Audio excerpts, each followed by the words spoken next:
आदरणीय रविशंकर प्रसाद जी आपको संबोधित करेंगे। मेरा विनम्र निवेदन माननीय रवि जी से है, आपको संबोधित करें। मित्र संजय मयूख जी, सभी पत्रकार मित्रों, आपको सुबह सुबह 10 बजे प्रेस के लिए बुलाया है। ऐसी ही अर्जेंसी थी कि आपको बुलाना पड़ा। कांग्रेस पार्टी बहुत परेशान है, देश भर में धरना देने की बात कर रही है। धरना देने का अधिकार उनका है, लेकिन जमीन और फंड लूटने का अधिकार नहीं है उनका। On behalf of the BJP, I wish to clarify at the very outset that though Congress party surely has got the power to and the right to offer dharnas, but it does not extend to misappropriating public property given by the government to National Herald. ये समझना बहुत जरूरी है मित्रों। आज थोड़ा recall value जरूरी है। नेशनल हेराल्ड 1937 में शुरू किया गया था। इसमें 5000 शेयर होल्डर्स थे जिन्हें शेयर खरीदे उसके। तो ये नेहरू खानदान की जागीर कभी नहीं रही है, इस बात को समझना बहुत जरूरी है। और बड़े बड़े लोग जो फ्रीडम फाइटर थे, जो बाद में कांग्रेस के बड़े नेता भी बने, मुख्यमंत्री वगैरह बने, ये सब ने उसमें सहयोग किया। 2008 में नेशनल हेराल्ड का पब्लिकेशन बंद हो गया क्योंकि वो चल नहीं पाया। उसके बाद कांग्रेस पार्टी ने नेशनल हेराल्ड को 90 करोड़ रुपया दिया था, एसोसिएटेड जर्नल लिमिटेड जो इसको पब्लिश करते थे। ये जानना जरूरी है कि कांग्रेस पार्टी एक पॉलिटिकल पार्टी है। पॉलिटिकल पार्टी को कई एग्जम्पशंस हैं, आपको मालूम है। तो वो किसी प्राइवेट बॉडी को पार्टी का फंड नहीं दे सकते हैं, इस बात को समझे आप। That is purely prohibited. दिया उनकी बात है, घर की कंपनी थी। अब उसके बाद उसने कहा आपका लोन हम दे नहीं सकते। तो दे नहीं सकते तो एक बड़े इंटरेस्टिंग तरीके से एक कॉर्पोरेट षड्यंत्र किया गया, कैसे ये पूरी संपत्ति आ जाए परिवार के हाथ में। तो जो एक कंपनी बनाई गई यंग इंडिया कर करके, उसमें 38% शेयर सोनिया जी का, 38% राहुल जी का, और बाकी मोतीलाल वोरा और बाकी लोग का था, ऑस्कर फर्नांडिस वगैरह इस टाइप के लोग थे वहां पर। ये इक्विटी शेयर 9 करोड़ के पूरे शेयर इस यंग इंडिया कंपनी को ट्रांसफर कर दिए गए। ये 9 करोड़ का ट्रांसफर होना बड़ी बात नहीं है। इस 9 करोड़ शेयर के ट्रांसफर होने के बाद यंग इंडिया कंपनी, जिसके 76% शेयर होल्डर्स सोनिया जी और राहुल जी थे, उसके हाथ में एसोसिएटेड जर्नल की पूरी संपत्ति आ गई। और ये संपत्ति क्या क्या है? दिल्ली में बहादुर शाह जफर पर एक प्रॉपर्टी, मुंबई में प्रॉपर्टी, लखनऊ में प्रॉपर्टी, भोपाल में प्रॉपर्टी, पटना में प्रॉपर्टी, जो हजारों करोड़ की है। यह कहा गया कि यंग इंडिया लिमिटेड वो नॉन प्रॉफिट ऑर्गेनाइजेशन था, चैरिटेबल पर्पस के लिए। आज तक उन्होंने क्या चैरिटेबल पर्पस किया है कुछ पता नहीं है। इसके बाद एक प्राइवेट कंप्लेंट होता है, बाकी कार्रवाई होती है, फिर ईडी मामले का इन्वेस्टिगेशन करती है। यहां पर 3-4 चीजों को पार्टी के मंच से फैक्चुअली रिकॉल करना जरूरी है। ईडी ने कांग्रेस के वर्तमान अध्यक्ष मोतीलाल खरगे को भी इंट्रोगेट किया था, क्योंकि वही एकमात्र थे एम्प्लॉय, मोतीलाल वोरा, सॉरी। तो ये इस बात को समझना चाहिए कि वही एक एम्प्लॉय थे, अब तो नहीं रहे। Thank you Sanjay. उसके बाद पवन बंसल थे, उनको इंट्रोगेट किया। फिर सोनिया जी और राहुल गांधी को भी इंट्रोगेट किया कई घंटों तक। स्वाभाविक कोई जवाब नहीं था। और ये जो 90 करोड़ बकाया था, इसका हिसाब क्या किया जाए? तो 50 लाख रुपया दे दिया गया स्टेट जर्नल को, और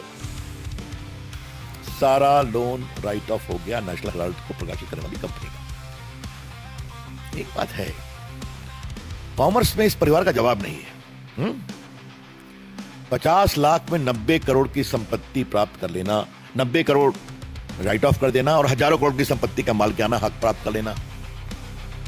और दूसरे सदस्य जो मेंबर हैं 3 करोड़ में जमीन खरीदते हैं हरियाणा में और कमर्शियल यूज हो जाता है और 58 करोड़ रुपए में बेच देते हैं। तो ये तो इस देश को सीखना चाहिए कि ये जो गांधी मॉडल ऑफ डेवलपमेंट है, इसलिए मैं इसको गांधी मॉडल ऑफ डेवलपमेंट कह रहा हूं, गांधी जी नहीं, Gandhi model of development. Be very clear about it. क्या सवाल पूछते हैं ये लोग, परिवार के लोग? भ्रष्टाचार का इनका पूरा आचरण, शेयर की हेराफेरी करो, संपत्ति बनाओ, और ये सारी संपत्ति सरकार के द्वारा दी हुई थी, क्या भोपाल, क्या पटना, क्या लखनऊ। और उसके बाद ईडी ने मामले को टेकअप किया और मामले को टेकअप करके उन्होंने पूरे मनी लॉन्ड्रिंग एक्ट बाकी प्रोविजन के अनुसार सब कुछ समझा और उन्होंने अपनी रिपोर्ट फाइल की सेक्शन 8 में बिफोर द कोर्ट।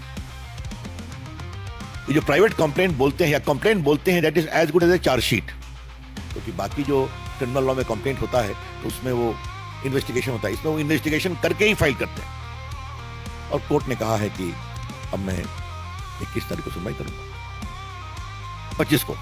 यही तो पूरी कहानी है, इसमें है तो क्या है भाई। और एक बात को ध्यान रखा जाए कि सोनिया जी, राहुल गांधी बेल पर हैं, जिन्हें पूरी कार्रवाई को क्वाश करने के लिए हाई कोर्ट, सुप्रीम कोर्ट का दरवाजा खटखटाया और कोई राहत नहीं मिली। सिर्फ यही राहत मिली कि आप पर्सनली कोर्ट में अपीयर नहीं होइएगा, यू अपीयर थ्रू लॉयर। तो जो चीज 4 साल से चल रही है, जिसमें आप संतोषजनक जवाब नहीं दे पाए, जहां कानून अपना काम कर रहा है, वहां पर कर रहे हैं वेंडेटा। और उनके जो मेंबरान पार्लियामेंट हैं, देश के नामी गिरामी वकील, वो भी इसको अजीब प्रकार की बेबुनियाद तर्के दे रहे हैं। तो इसीलिए कि पार्टी की ओर से विचार हुआ कि सुबह सुबह इस मामले के संबंध में पार्टी के दृष्टिकोण को बताना जरूरी है। कानून अपना काम कर रहा है, the law is taking its own course. हम बीजेपी की ओर से सोनिया गांधी और राहुल गांधी और कांग्रेस पार्टी से सवाल पूछना चाहते हैं, क्या कानून को अपना काम नहीं करना चाहिए? क्या हजारों करोड़ की संपत्ति पर अगर आपने गलत तरीके से, गैर कानूनी तरीके से षड्यंत्र करके कब्जा कर लिया, तो क्या इस पर चुप रहना चाहिए? यही तो बड़े सवाल है। I would like to repeat, Shrimati Sonia Gandhi ji and Rahul Gandhi ji, kindly reply, should the law be allowed to take its own course or not? And if there is a glaring case where thousands of crores of public property situated at prime locations in different parts of the country have been misappropriated by conspiracy, where the beneficiary is you and your son, being 76% owner of the AJL, तो फिर ये धरना, vendetta, Narendra Modi ji की सरकार है, कानून को अपना काम करने देगी और कानून काम करेगा। वैसे नेशनल हेराल्ड की कहानी बड़ी जोरदार है। थोड़ा हम लोग रिसर्च टीम रिसर्च कर रहे थे, तो सरदार पटेल ने कहा था कि जिस तरह के लोगों से पैसा लिया जा रहा है वो ठीक नहीं है, वो बहुत चिंता पैदा करता है। ये लोग प्रामाणिक कांग्रेसी नेता थे और वो सारी चिट्ठियां हम लोग के पास हैं। मैं संजय से कहूंगा कभी आप लोग को दे देगा, नेहरू जी ने क्या कहा, सरदार पटेल ने क्या कहा।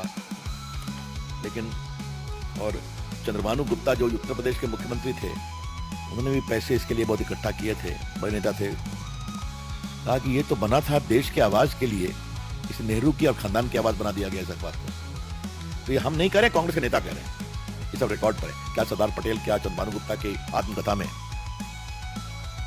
तो इसका अतीत, इसका वर्तमान। एक विषय मैं आपसे और कहना चाहूंगा और ये जानना बहुत जरूरी है। इस देश में इतना मीडिया आ गया है, इतने अखबार आ गए हैं, इतने न्यूज चैनल आ गए हैं, फिर भी वो अखबार जिसके पीछे कांग्रेस पार्टी और उनकी सरकारों का पूरा आशीर्वाद है, वो चल क्यों नहीं पाया? ये सवाल है ना, क्यों नहीं चल पाया? तो ये अखबार चलाने के लिए नहीं था, ये अखबार विज्ञापन बटोरने और सरकार से संपत्ति लेकर बिल्डिंग खड़ा करने का एक इंस्ट्रूमेंट था। I repeat, today there are so many news channels in the country, so many newspapers in the country. All of them have picked up business and leadership. A newspaper which has the protection, promotion and patronage of the entire Congress party and their government, why it could not at all flourish as a newspaper? The reply is very simple. It was after independence leased to be used as a proper newspaper, more as a forum to collect advertisement and also ensure big property by government cooperation. यही सच्चाई है। और मैंने देखा है कि शायद इन लोगों ने यंग इंडिया के में जब ट्रांसफर कराया फिर भी 25-26 करोड़ का विज्ञापन आया। तो संजय बाबू कांग्रेस पार्टी से सीखना चाहिए, तो कुछ ओरिजिनल थिंकिंग चलती है। हाँ? मतलब ये अंतिम बात मैं पीड़ा से कह रहा हूं, जो अखबार आजादी के आंदोलन में लड़ने वाले लोगों के आवाज को मजबूत करने का अखबार था, उसको आपने प्राइवेट व्यापार में बदल दिया। चलिए, मैं संजय की बात भी रोचक, एटीएम बना दिया। सीरियस क्वेश्चन कि newspaper which was established in the freedom struggle to espouse the voice of those fighting the British imperialism ultimately degenerated into a money minting exercise for the establishment of Congress party. ये ठीक है क्या? Thank you मित्रों। हाँ, BJP की ओर से हम पूरी भर्त्सना करते हैं कांग्रेस पार्टी की प्रतिक्रिया की, और ये जो ईडी को धमकाने की बात की जा रही है बहुत दुर्भाग्यपूर्ण है। बिल्कुल, ये देश की कानूनी प्रक्रिया का सीधा उल्लंघन है, इसे हम उचित नहीं मानते। हाँ?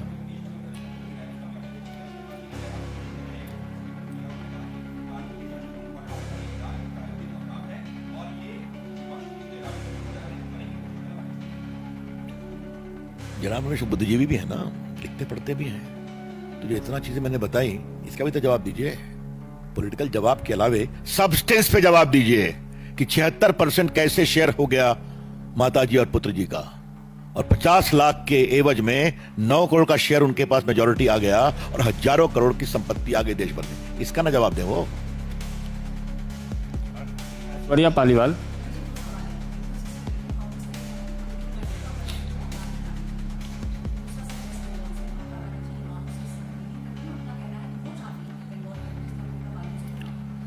मैं आता हूं उस पर, अलग से बात करूंगा। देखिए, जहां तक इसका सवाल है ना, फिर मैं आता हूं। आप किसको थ्रेट कर रहे हैं? आप हाई कोर्ट गए ना, आप सुप्रीम कोर्ट गए ना, ये प्रोसीडिंग कॉस्ट तो नहीं हुई, आपको बेल मिला और आपको यही राहत मिली कि आप वहां पर खुद मत पेश होइए। तो बाकी जब ईडी ने पूरा काम किया है, कैसे मूवमेंट ऑफ मनी है, सब कुछ है, ये सारी बातें मैंने बताई, तो ये तो काम होने दीजिए ना। कोर्ट में मामला है, जाइए पेश होइए। कांग्रेस के पास तो बड़े वकीलों की कमी नहीं है, कुछ राज्यसभा में है, कुछ राज्यसभा आने की लाइन में है, तो उनका सदुपयोग करिए।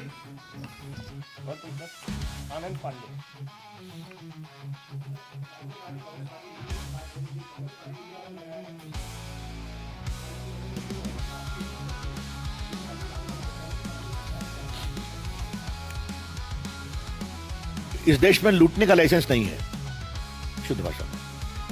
नेशनल हेराल्ड केस में जिस तरह से शेयर ट्रांसफर किए गए और 50 लाख के एवज में 90 करोड़ को राइट ऑफ किया गया और हजारों करोड़ की संपत्ति हथिया ली गई, तो ये तो लूट का मामला बनता है ना, मनी लॉन्ड्रिंग का मामला बनता है। Go and face the trial. ये तो आपने सुप्रीम कोर्ट में भी कहा था, हाई कोर्ट में भी कहा था कि हमको फंसाया जा रहा है। हाई कोर्ट ने आपकी बात मानी क्या? सुप्रीम कोर्ट ने मानी क्या? क्या मतलब है?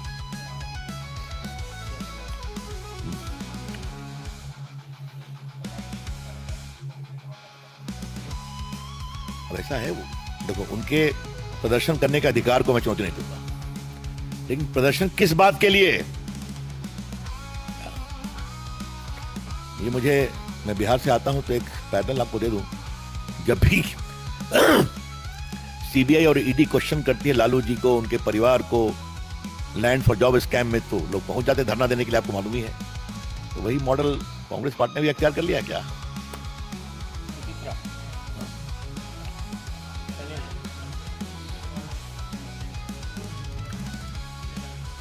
मैं आ रहा हूं उस पर, मुझे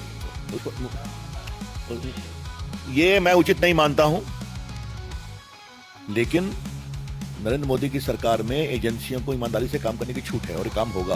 ये धरने से ईडी दबाव में नहीं आएगी, ऐसा मुझे लगता है, और आनी नहीं चाहिए। ये अनुचित है और बिल्कुल इसकी हम भर्त्सना करते हैं। बंगाल के बारे में थोड़ा अब हम एक व्यापक टिप्पणी करना चाहेंगे। और कोई सवाल तो नहीं है मेरे आज के प्रेस पर? मैं बंगाल में एक जवाब दे रहा हूं। ममता जी, बंगाल में क्या हो रहा है? वोट बैंक के लिए आप कहां तक गिरेंगी, कितना गिरेंगी, क्या मतलब है इसका? हिंदू मारे जा रहे हैं, पलायन कर रहे हैं। अब तो टीवी में आप लोग सब दिखा रहे हैं किस तरह से एक ही गली में हिंदुओं की दुकान जलाई गई, मुस्लिम की छोड़ दी गई। टारगेटेड अटैक रहा है गरीब को, दलित लोगों को। तो मैं टीवी चैनल में देख रहा था, उसने 2 लाख रुपया रखा हुआ था अपनी पत्नी के इलाज के लिए, उसको भी जला दिया गया। ये तो अमानवीय है ना ममता जी। राजनीति तो होगी, लेकिन क्या आपकी सरकार मानवीयता में भी शून्य हो गई है?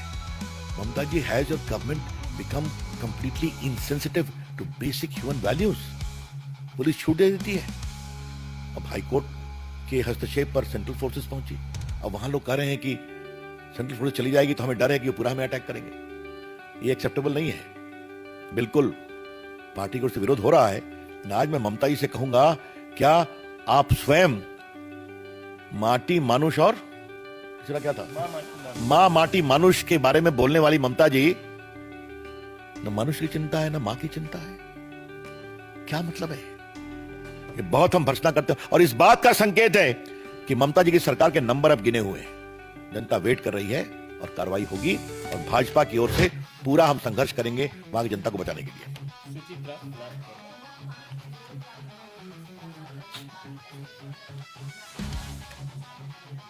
अब ऐसा है, उनका विषय किससे मिले वो। वक्फ का कानून बिल्कुल 12-13 घंटे के डिबेट के बाद पारित हुआ। लोकसभा में मुझे भी बोलने का अवसर मिला पार्टी के द्वारा। बड़ा सवाल आज मैं ममता जी के लिए उठाना चाहता हूं। ममता जी, अगर वक्फ बोर्ड में केंद्र में और सारे प्रदेशों में महिलाओं को जगह दी जा रही है तो आपको परेशानी है क्या? ममता जी, अगर पिछड़े, अति पिछड़े मुसलमान, पसमानदा मुसलमानों का रिप्रेजेंटेशन वक्फ बोर्ड में लाया जा रहा है तो आपको परेशानी है क्या? और तीसरा, वक्फ के द्वारा जो गलत तरीके से गरीब मुसलमानों की जमीन छीनी गई है, जब्त की गई है वक्फ के नाम पर, उसके बारे में अगर ईमानदारी और अकाउंटेबिलिटी फिक्स हो रही है तो आपको परेशानी है क्या ममता जी? यही तो बड़े सवाल हैं। इन बड़े सवालों का जवाब दीजिए आप। Thank you.